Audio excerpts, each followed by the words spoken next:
Hi, thank you, Patricia. Hi, we're talking with the fifth grade students of Berry Elementary in Houston, Texas. Hi, kids. Welcome to the International Space Station Flight Control Room. I understand you guys have a lot of questions about flying in space, and it's a good thing because today we have astronaut Mike Foreman here with us. He has flown twice in space aboard the space shuttle on STS 123 and 129. Welcome, and thank you for joining us.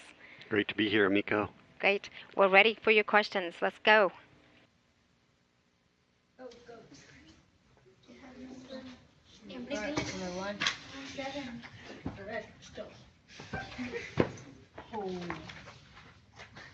Hello, my name is Nicholas, and my question is, how long do astronauts stay in space? Yeah, that's a good question, Nicholas. We have astronauts on the space station now that will stay 6 months up there. On my two space shuttle missions, I stayed in space for 16 days on the first one and about 11 days on the second one. So I wasn't at the space station for as long as our astronauts are today. But we train them to go up there and live and work for 6 months at a time. So it's kind of a long time. Thank you. Hello, my name is Laura. My question is, do you like your career? Is it interesting? Can you say that again? Do you like your career? Is it interesting? Oh, yes. I love my career. I think I have the best job in the world because I get to train to be flying in space and get to go to space and do spacewalks outside the space station in the space shuttle and look at the Earth from 240 miles high. It's pretty cool. It's a great job. And I get to talk to people like you. I get to relay my stories back to people here on the ground and tell them about what I did. So it's a lot of fun. So he's got the best job in the world and off the world. Next Right. question.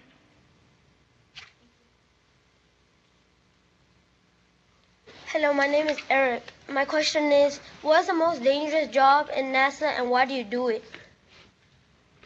Eric, I'm not sure what the most dangerous job at NASA is. You know, some people might say that astronauts have a dangerous job, and I think, NASA does a really good job of making sure that our jobs are safe as possible. So we do as much as we can. When we were flying the space shuttle, we did as much as we can to make those vehicles safe to fly, and we did a great job, I think, at that. We have some really smart people here at NASA that take really good care of the astronauts. So there's probably some more dangerous jobs at NASA than astronauts. Thank you. Hello, my name is Christian.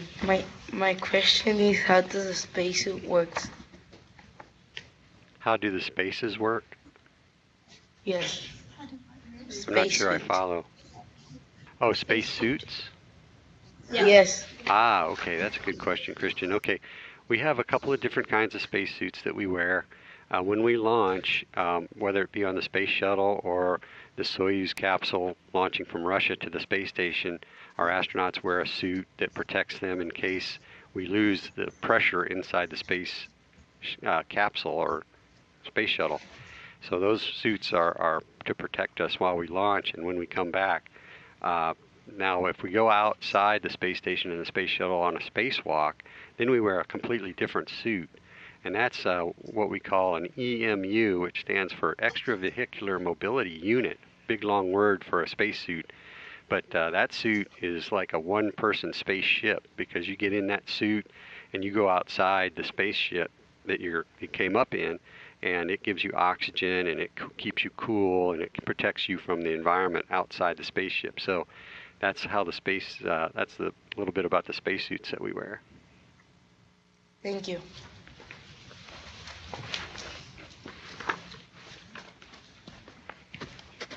Hi, my name is Guillermo. My question is, do you need to exercise a lot in space? We do exercise a lot, both down here on Earth when we're preparing to go to space and while we're in space. And the reason that we exercise a lot in space is because we're living in a weightless environment up there, which means there's no gravity. We don't get the same, our bones don't get the same workout that they do down here on Earth. When we're walking around today, our bones are getting a little bit of a workout because they have to support our body weight. because of the gravity. But in space, we don't have that gravity, so we need to exercise our muscles to keep our bones rebuilding themselves and make sure the bones stay as strong as they were when we left for space, because we don't come back and have weaker bones. So astronauts spend about 2.5 hours a day while they're in space exercising every day. And they have several ways to do that exercise. There are several different pieces of equipment in that space gym. You want to talk about that? Yeah, they actually have a couple of different ways to exercise. They have a treadmill, which is kind of funny because a treadmill, you have to run on a treadmill, but if there's no gravity, you would just float off of the treadmill. But they have a harness that connects them down to the treadmill so that they don't float away from it while they're running on it. They have an exercise bike so they can exercise that way. And they also have a resistive exercise device, which is like lifting weights. So they can't lift weights in space because the weights wouldn't weigh anything either, but they have an exercise device that's sort of like rubber bands almost. You push against it, and the rubber bands provide the resistance that exercise your muscles. We have another question?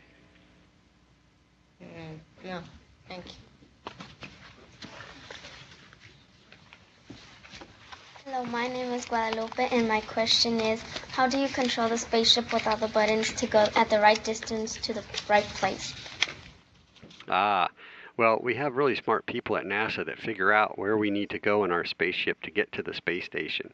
So they figure that all out, and they put it into the computer, and the computer kind of knows how we get there. And when we get close enough and we can see the space station, then we can take over and fly the spaceship in to a docking. And a lot of those smart people are here in this room right now. This is, again, the International Space Station Flight Control Room, where the team is monitoring the systems aboard the space station on a daily basis, 24/7. Next question.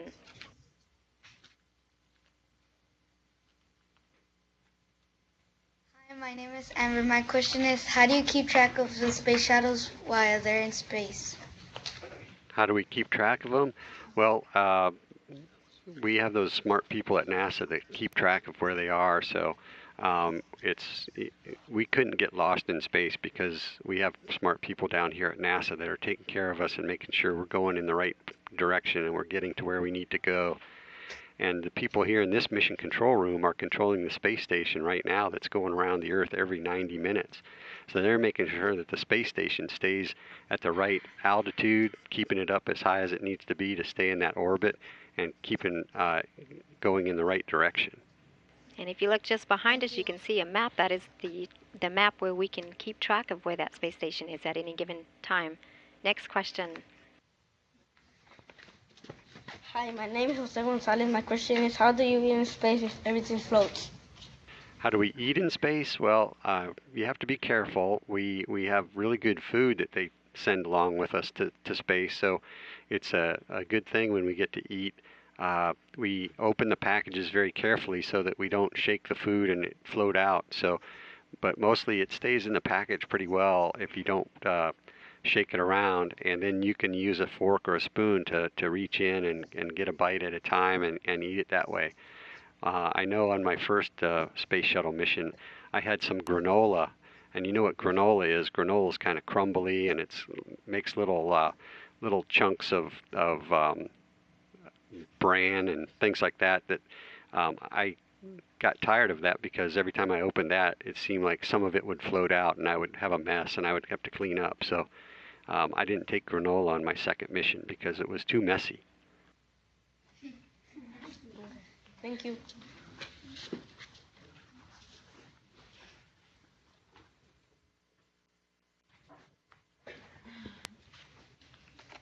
Hi, my name is Zorn, and my question is, how do you keep your food and supplies from going bad without a refrigerator or cooking it? Well, we do cook it. We have an oven. We don't have a refrigerator, so it has to be food that won't go bad in space. Some of it is dehydrated, so the dehydrated food we keep dry in the package until we are ready to eat it, and then we would add water. And if we needed to heat it up, say it was oatmeal, you add water to make it oatmeal, and then you heat it up so that it's warm, like you're used to eating oatmeal, and then we would eat it. But some food that we take is we call shelf stable, which means it's has preservatives that keep it from going bad inside the package. And some of it is like the food that our troops eat in Afghanistan and Iraq, and we call those meals ready to eat. That's what the soldiers carry. And we would eat the same kind of food that they eat, which is also really good. And typically we would just put it in the oven for a while to heat it up and then eat it.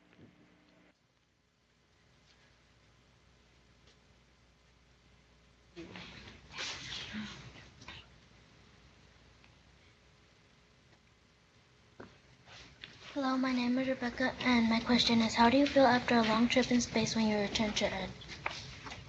Well, after a trip in space, I think long or short, you're always happy to get back to Earth because there are some things that you miss in space, like we don't get to take a shower in space, so when you come back from space, you're ready to take a shower, and we have good food, but we don't have things like hamburgers or pizza, so you want to have some regular food again. You want to have a hamburger or pizza. So it's always good to be back. So everybody's happy to be back. The way you feel when you get back is at first, because you're used to living with no gravity up in space, when you come back, you first feel very heavy because your body's getting used to the gravity down here on Earth again. But that goes away pretty fast. What doesn't go away as fast is your sense of balance, because we have a thing in our inner ear called a neurovestibular system, and that's what tells us, right now that I'm tipping over, because there's a little sensor in there that sends a signal to my brain and tells it, I'm tilted.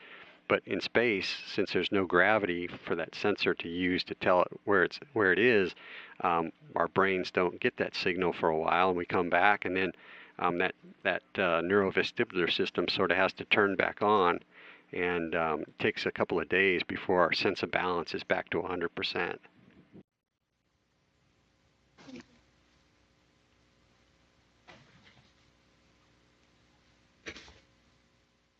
Hello, my name is Ariella. My question is, how can you repair equipment in space? Well, we train quite a bit here at NASA to be able to repair equipment in space, and we know things are going to break. And so we take spare parts up to the space station to have them ready in case something breaks. And then when something does break, our astronauts can get a little refresher course from the ground people here in Mission Control. Will tell them how to repair what's broken, and then they can fix things. And we did a lot of that in my missions to the space shuttle. On the space shuttle to the space station, we went outside and repaired the space station and actually helped to build the space station at that point. Thank you.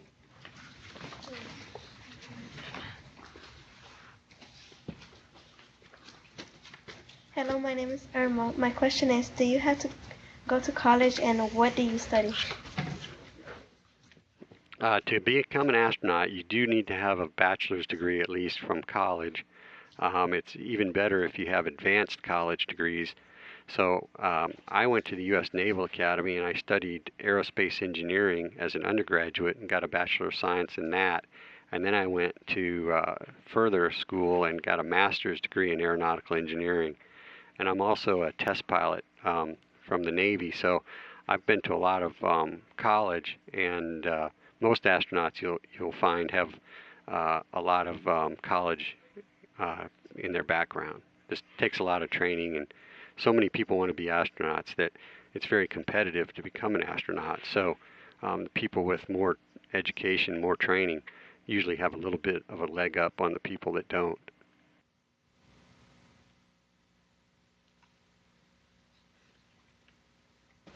Hi, my name is Hispana. My question is, what do you like to do in the space?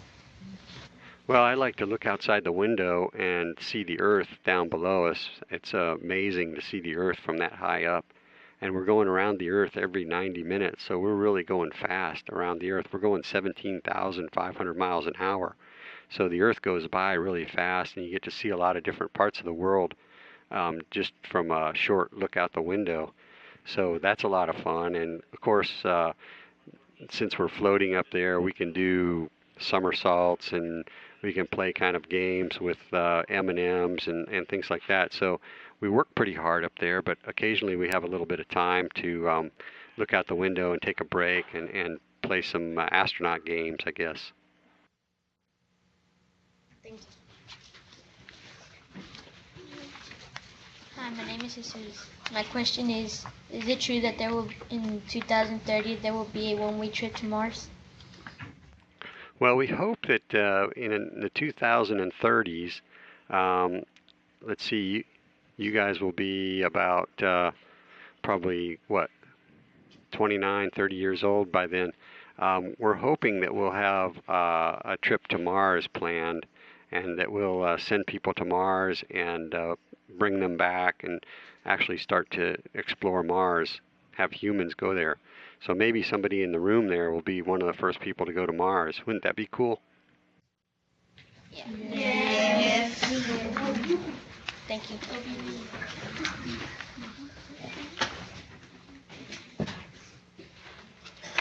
Hello, my name is Luis Trejo. My question is, how many space shuttles does NASA have and how many people can it fit? I heard the first part is how many space shuttles does NASA have? What was the second part? How many people can fit inside one? How many people can fit inside one? Well, right now NASA has 3 space shuttles that actually went to space, and then we have a 4th space shuttle, Enterprise, that we used to practice landings. When we first designed the space shuttle, they weren't sure exactly how it was going to come back and land on Earth. So they built Enterprise, and that's what they did the practice landings in way back when. So right now, yesterday, they delivered the Space Shuttle Discovery to the Smithsonian Institution in Washington, D.C. So if you take a field trip or a vacation to Washington, D.C., you can actually go to the Smithsonian Museum and see the Space Shuttle Discovery. The Space Shuttle Enterprise, which was at the Smithsonian, is on its way to New York. So if you ever take a trip to New York, you'll be able to see Enterprise up in New York City. And eventually, the Space Shuttle Endeavour, which is the first one that I flew on, will be transferred out to Los Angeles, California, to a museum out there. So if your travels take you to Los Angeles, eventually you'll be able to see Endeavour, which would be pretty cool for me because since I flew in space on that space shuttle, I'd like to see it again. And then finally, the 4th one, Atlantis. Atlantis was the space shuttle I flew my 2nd mission on, and that space shuttle is going to stay down in Florida at the Kennedy Space Center. So if you ever go to Florida to visit the Kennedy Space Center, you'll be able to see Atlantis down there. So since we're not flying these space shuttles anymore, it's great that we're putting them in museums around the country, so a lot of people will be able to see them and appreciate what a space shuttle looks like up close. Okay, thank you.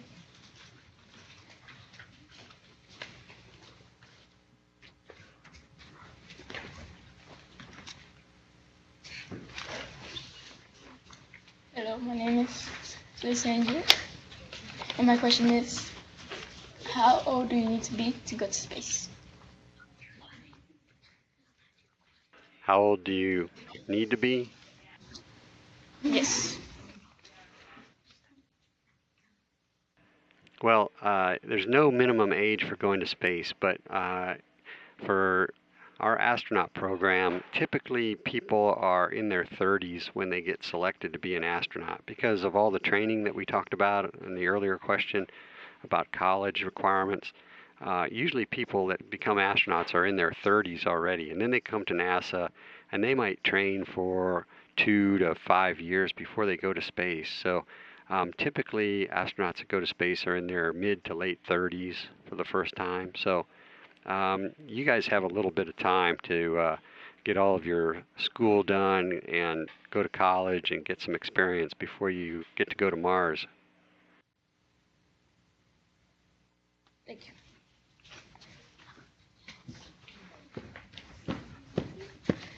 Hello, my name is Crystal. My question is, why are kids not able to travel to the moon? Why are kids not able to travel to the moon, Crystal? Yeah. Well, traveling in space is still dangerous. Maybe sometime in the future it'll be so safe and it'll be so routine that it'll be like getting on an airliner and flying from here to California. But right now it's still considered fairly dangerous. So we wouldn't be very good parents if we let our kids fly on a space shuttle to the moon or a spaceship to the moon or to anywhere in space. So that's the reason, primary reason. And since we can only launch a certain number of people into space, we try to get people that know how to work all the experiments and have a lot of training first. So it'll be a while before we probably start sending kids to space. And I've got another answer for that, and it is because kids need to stay in school. And if you stay in school, that'll take you to the moon. Next question.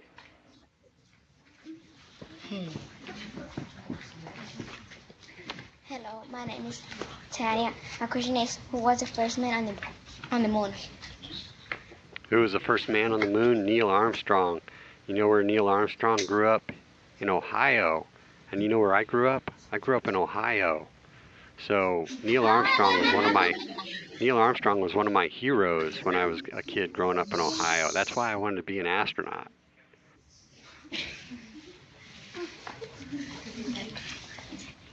Thank you. Hello, my name is. I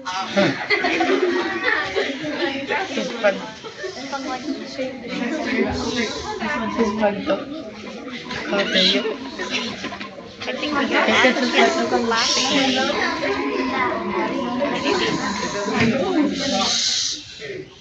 There you go. Hi, this is Patricia at in the Digital Learning Network. Can you guys hear me? Yeah, we can hear you. Okay. All right, looks like we lost the audio. We lost the picture from Mission Control. So,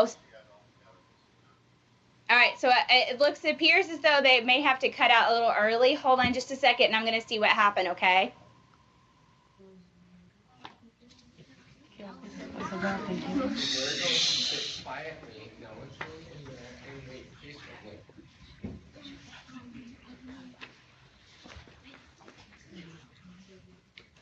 Hi, kids.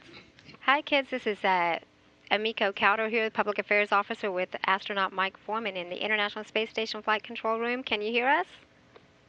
Yes. Here we go. Okay. Do we have another question? Yeah. Hello, my name is Daniella. My question is, what do you study at NASA and what kinds of things do you do there? What do I do in my job here at NASA? Yes. Well, aside from training to fly to space, I also have a job here on the ground when I'm not training. And right now, I'll just give you a little bit of background. NASA is working with some companies in the United States to help them build the next rocket that is going to take our astronauts to the space station. Because right now, the guys that are up on the space station got there on a Russian rocket. And Russia is the only country that has a rocket that can take our astronauts to the space station. And we would like to have a rocket from the United States to do that job as well. So we're working with companies in the United States to help them build a new rocket. And I work with a company called Boeing. Boeing is one of the competitors that was working on a new rocket. And so I help Boeing by providing them some of my background and experience here at NASA to help them build the next rocket to take our astronauts to the space station. So even that is a really cool job. I really like that. I enjoy spending time with all the smart people at Boeing and listening to them as they work to design the next rocket to take our astronauts to space. Thank you.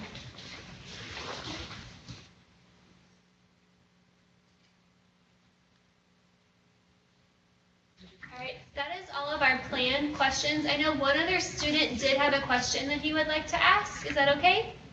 Sure.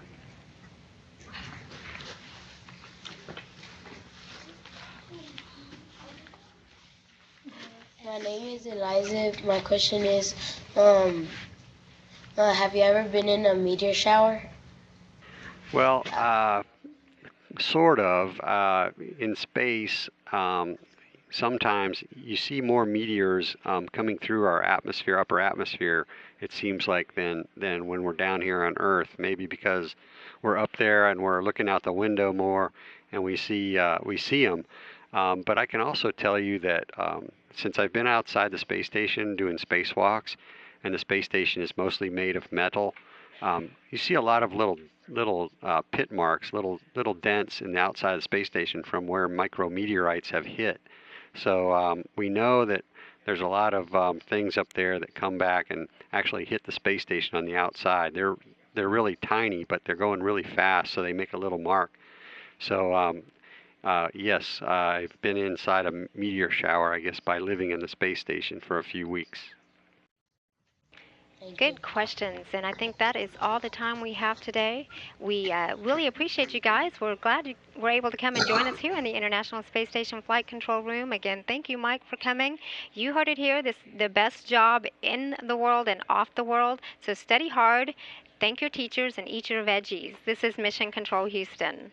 Thank Bye, you. kids. Thank you, Mr. Mike. Thank you. Nice to see you. Thank you.